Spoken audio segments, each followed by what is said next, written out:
31절, 32절 읽어볼게요. 31절, 32절 시작. 예수께서 대답하시되 이제는 너희가 믿느냐? 보라, 너희가 다 각각 제 곳으로 흩어지고 나를 혼자 둘 때가 오나니 벌써 왔도다. 그러나 내가 혼자 있는 것이 아니라 아버지께서 나와 함께 계시느니라. 아멘. 네, 1,000번째 하셨습니다. 오늘날 현대 사회 우리는 이 고독사라는 이야기를 듣죠. 홀로 살다가 홀로 고독하게 죽음을 맞이한 이들의 모습. 어떨까요? 사실 인간은 홀로 고독하게 태어났다가 홀로 고독하게 죽는 것이 인간의 실상입니다. 지금 잘 나가는 사람이라고 할지라도 또 주위에 사람들이 인산인해를 이루고 있다 할지라도 결국에 인간은 철저하게 홀로 태어나서 홀로 살다가 또 철저하게 홀로 죽는 고독하기 짝이 없는 존재인 것이죠. 에덴 동산의 아담과 하와를 여러분 한번 생각해 보면 그들은 하나님에 의해서 창조된 인류 최초의 부부였습니다. 그럼에도 불구하고 그들은 동시에 창조되진 않았죠. 아담이 먼저 창조된 후에 하와가 창조되었습니다. 그들은 각각 홀로 창조된 거예요. 아담은 흙으로 빚으신 데 반해서 하와는 아담의 갈빗대로 만드셨죠.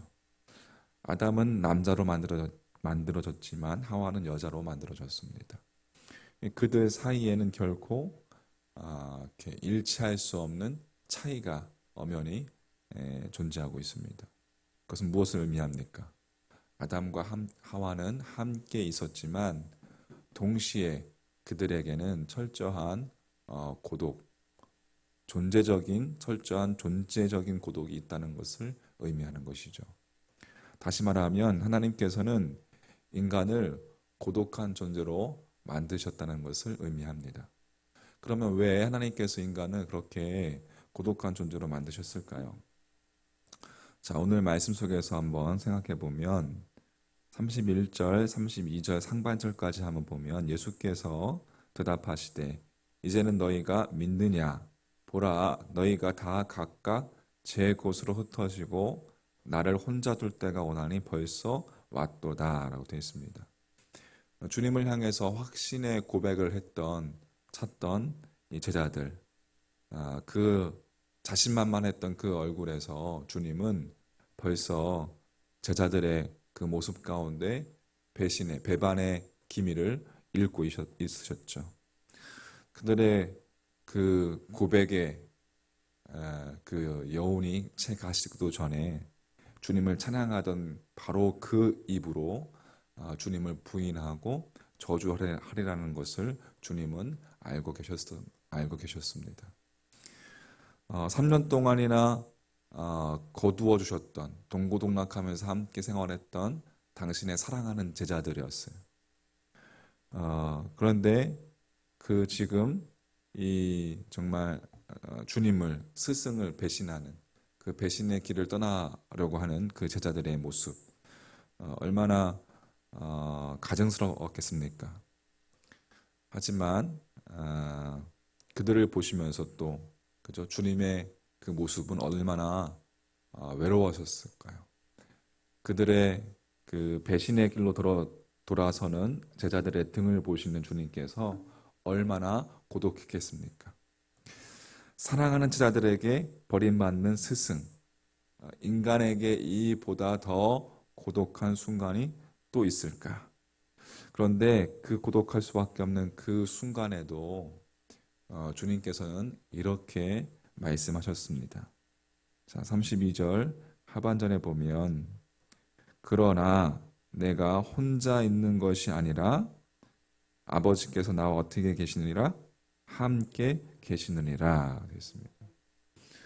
모든 정황으로 볼 때 지금 주님께서는 철저한 고독으로 인해서 그렇게 몸소리칠 수밖에 없는 상황이지만 주님께서는 그 고독을 두려워하지 않았습니다. 아니, 전혀 고독지 않으셨습니다. 모든 제자들이 주님을 배신한 채 떠나 버렸을 때, 홀로 되었을 때, 바로 그때 주님께서는 당신과 함께 하고 계시는 하나님 아버지를 그 어느 때보다 그 하나님 아버지를 더 확실하게 만나고 체험하고 느끼고 계셨기 때문에 그렇습니다.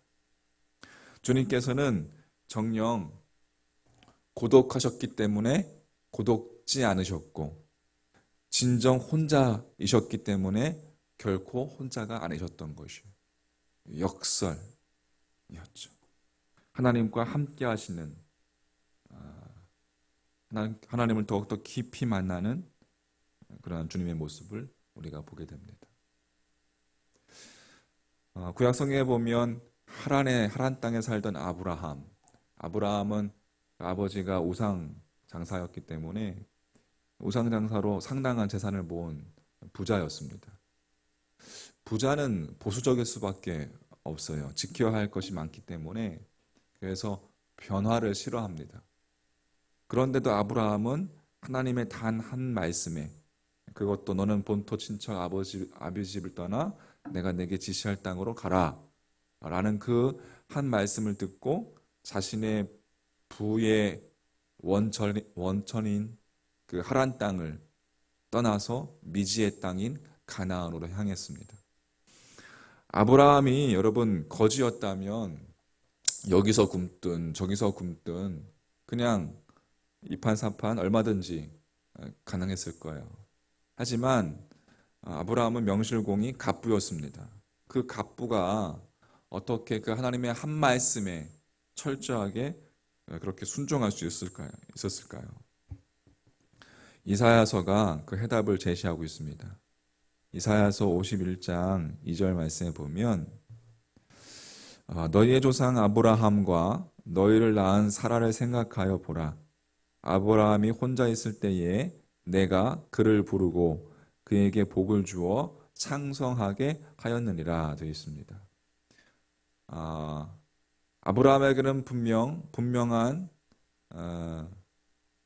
잘못된 적이었지만 직업이 있었고 돈이 있었고 친척이 있었고 또 사랑하는 아내도 있었습니다. 부러울 것이 없는 갑부였어요. 그럼에도 불구하고 성경은 그를 가리켜서 아브라함이 혼자 있을 때에 홀로 혈혈단신이었다 이렇게 말하고 있어요. 무엇을 의미하는 거예요? 그러니까 아브라함에게는 자신이 가지고 있는 것으로 채울 수 없는 고독이 있었다는 것이죠. 돈으로 메꿀 수 없는 고독이 있었고 친척도로 대체할 수 없는 고독이 있었고 사랑하는 아내가 곁에 있었음에도 불구하고 홀로임을 느낄 수밖에 없었던 그러한 깊은 존재적인 고독이 있었던 거예요. 이 세상 그 누구에 의해서도 해결할 수 없는 그 깊고도 깊은 존재적 고독으로 인해서 아브라함은 절대자이신 하나님을 만나고 하나님을 알고 하나님과 동행하는 하나님의 사람이 될 수 있었던 것입니다. 바꿔 이야기해서 아브라함이 고독을 알지 못했더라면, 그가 홀로 있지 않았더라면 자기를 둘러싸고 있는 재산과 사람들과 또 여러 가지 더불어 그런 것들과 함께 즐기게만 했다면 그는 그 당시 하란의 다른 사람들처럼 우상 숭배자들처럼 절대자이신 하나님을 결코 만나지 못했을 것이. 도리어 그 고독이, 홀로 있음이 그 인생에 있어서 정말 축복이었던 것이죠. 아브라함의 깊은 그 고독, 그것은 따지고 보면 무엇보다도 귀한 하나님의 은혜였다는 것입니다. 사도 바울은 이렇게 고백하고 있습니다. 디모데후서 4장 16절 말씀에 보면 내가 처음 나를 변론할 때에 나의 편에 서서 나를 도와준 사람이 하나도 없고 모두 나를 버리고 갔습니다. 그러나 그들에게 허물이 돌아가지 않기를 빕니다. 표준 세 번역으로 읽어드렸습니다. 바울이 가는 곳마다 바울을 따르는 사람들이 있었습니다. 그들은 바울을 위해서 모든 것을 다 해줄 것이라고 그렇게 해줄 것 같이 행동했습니다. 그러나 바울이 체포되어서 재판정에 섰을 때에 그들은 모두 바울을 버리고 도망가 버리고 말았습니다. 가장 도움이 필요할 때 사람들로부터 철저하게 버림받게 되었던 것입니다. 그런데도 바울은 그들을 원망치 않고 오히려 허물이 그들에게 돌아가지 않기를 기도드리고 있습니다. 어떻게 이러한 일이 가능합니까? 믿었던 사람들로부터 배신당한 그 참담한 그 고독으로 인해서, 그 홀로 있음으로 인해서 더 주님과 더 깊은 교제가 가능했기 때문입니다. 자, 인간은 홀로 태어나 홀로 살다가 홀로 죽는 고독한 존재입니다. 그러나 그 고독을 아는 자는, 그 홀로 있음을 아는 자는 하나님과 함께 태어나서 하나님과 함께 살다가 하나님과 함께 이 세상을 떠나는 자입니다. 고독은 하나님의 은혜인 것, 은총인 것입니다. 하나님과 더 깊은 만남을 가질 수 있는 통로가 되는 거예요. 그게 바로 홀로 있음의 영성. 오늘 32절 하반절 말씀에 그러나 내가 혼자 있는 것이 아니라 주님께서 말씀하십니다. 아버지께서 나와 함께 계시느니라. 인간의 고독이 하나님으로 채워질 때, 우리의 홀로 있음이 하나님으로 채워질 때 그 영원한 진리의 사람이 될 수 있는 것입니다. 할렐루야. 오늘도 하나님으로 체험받고 말씀으로 체험받고 진리의 영으로 체험받고 성령님께서 함께 하신다는 사실을 잊지 마시기를 주님의 이름으로 간절히 축복합니다. 그 주님만을 바라보시고 주님만을 의지하시고 홀로 있는 것 같지만 결코 홀로가 아닌 하나님과 함께 하고 있다는 사실을 잊지 마시고 임마누엘 주님과 함께 동행하며 승리하는 복된 하루가 되시기를 주의 이름으로 간절히 축원합니다. 아멘. 기도하겠습니다.